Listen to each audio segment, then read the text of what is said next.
খুব সুন্দর লাগছে। সন্ধ্যা আরতি হচ্ছে, পুজো দেওয়া হলো। পুজোর পরে দক্ষিণেশ্বরে এলে করতে হয় পেট পুজো, যা ভালো লাগে খেতে হবে। এইটা নাথ মন্দির, ওই বিবেকানন্দের স্ট্যাচু, তার পেছনে নাথ মন্দির। এখানে গাড়ি চলে যাচ্ছে, ওই দিকটা পার্কিং আছে। আর মন্দিরের এইদিকে মেন গেটে এইদিকে আরেকটা পার্কিং, ওই যে দেখা যাচ্ছে। 150 বছরের অধিক পুরানো এই দক্ষিণেশ্বর মাতৃ মন্দির।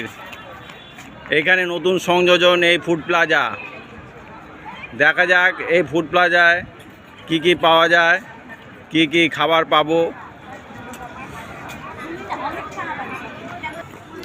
এই যে ভোজনালয় দেখা যাচ্ছে, এখানে দেখা যায় এখন সবাই লাইন দিয়ে ঢুকছে, কি কি খাওয়া যায়। পুরো ভেজ।